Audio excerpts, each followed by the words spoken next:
पद्धतीने दुरावा झालाय काय दिसतंय। आशाताईंनी त्यांच्या भावना व्यक्त केलेत की अजितदादांनी आणि शरद पवारांनी पुन्हा एकत्र येणं केलं पाहिजे। सातत्याने चर्चा होते हो, मी पाहिलं तुमच्या चॅनलवर। काय वाटतं ताई तुमच्या थांब ना बोलू तर दे दादा। काय आहे तुमची?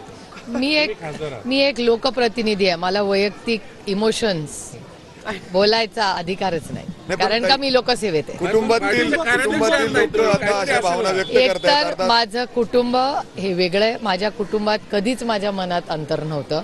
तुम्हाला आठवत असेल की मी ज्या दिवशी माझं लोकसभेचं मतदान झालं, पहिली मी मतदान केल्यानंतर आशा काकींच्याच पाया पडायला गेले, जे मी अनेक वर्ष करत आले। त्याच्यामुळे मी माझं प्रोफेशनल आयुष्य आणि माझं वैयक्तिक आयुष्य याच्यात कधीच गल्लत करत नाही। पण आशाताई इच्छा भावना व्यक्त केल्या, त्याचं भावना व्यक्त करायचं एका सशक्त लोकशाहीमध्ये प्रत्येकाला अधिकार आहे। महापालिकेमध्ये अनेक अधिकारी जे आहेत ते पद रिक्त आहेत, 4 अतिरिक्त आयुक्त जे आहेत ते रिक्त पद आहेत, त्यामुळे नागरिकांची कामं होत नाही। रिक्त पद ही अनेक ठिकाणी आहेत, म्हणजे मग पोलीसमध्येही आहेत, म्युनिसिपॅलिटीमध्ये पण आहेत। त्यामुळे मी आता बघते निवडून आल्यापासून सीएमच सगळ्यात ऍक्टिव्ह दिसत आहेत या सरकारमध्ये। त्यामुळे मी तर ठरवलंय 5 वर्ष सीएमांनाच पत्र लिहायची काय कामं असतील तर, कारण का तुमच्या सगळ्या चॅनल्सवर शपथ घेतल्यापासून तेच मला ऍक्टिव्ह दिसत आहेत सगळीकडे। त्यामुळे त्यांच्याकडेही क्राईमचाही फॉलोअप मी करणार आहे, रिक्त पदांचाही मी करणार आहे, आणि लवकरात लवकर महानगरपालिका, नगरपालिका, जिल्हा परिषद ही सगळी इलेक्शन्स लवकरात लवकर व्हावी, कारण का सर्वसामान्य मायबाप जनतेला याचा प्रचंड त्रास होतोय। नगरसेवक नाही आहेत कुठेही, त्यामुळे हा निर्णय लवकरात लवकर सरकारने घ्यावा याचा पाठपुरावा मीही स्वतः त्यांच्याकडे करणार आहे। पण दुसरीकडे सामनातनं जे महायुतीचे घटक आहेत तिथनं फडणवीसांचं कौतुक होते की खूप चांगला कारभार करतात। मग मी पण तेच केलं ना।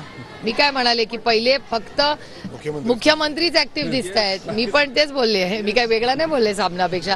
एकच माणूस या सरकारमध्ये मला ऍक्टिव्ह आणि मिशन मोड मध्ये दिसतोय, त्या व्यक्तीचं नाव देवेंद्र फडणवीस, तेच ऍक्टिव्ह दिसत आहेत।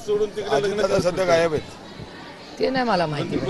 अजितदादाही बोलत नाही, एवढे अडचणीत असताना त्यांच्या पक्षातून कोणीच बोलत नाही या पद्धतीने मुख्यमंत्री। आणि एक एक प्रश्न घ्या, तुमचा प्रश्न मग तुमचा। धनंजय मुंडेंवरती नेमकं काय मत आहे, कारण त्यांच्याच पक्षातले लोक त्यांना साथ देताना दिसत नाही या सगळ्या याच्यामध्ये, सगळे विरोधात आहेत।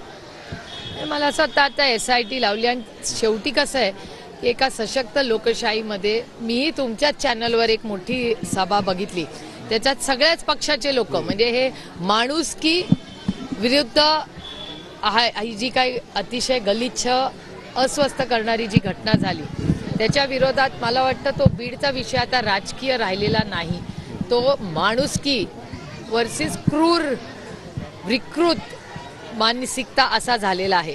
आणि माझा विश्वास आहे की जर सगळ्याच पक्षाचे लोक एकत्र झाले असतील तर त्याला कुठला राजकीय रंग कोणीही देऊ नये, आणि माणुसकीच्या नात्याने त्या कुटुंबाला न्याय मिळावा, कारण का तुमच्या चॅनलवर सातत्याने त्या कुटुंबाचे, त्या छोट्या मुलीचे अश्रू हे प्रचंड अस्वस्थ करणारे आहेत। आणि सगळेच जर एकत्र बीडमध्ये आले असतील तर त्या देशमुख कुटुंबाला, आणि बीड आणि परभणी या दोन्ही प्रश्नांसाठी सगळ्यांनी राजकीय मतभेद टाकून काही प्रश्नांसाठी माणुसकीच्या नात्याने निर्णय झाले पाहिजेत, पारदर्शकपणे झाले पाहिजेत, आणि या राज्याला तो खून, ती हत्या कशी झाली याचं उत्तर जे प्रशासनामध्ये त्यांनी दिले पाहिजे, दोन्ही परभणी आणि बीड दोन्ही केसमध्ये।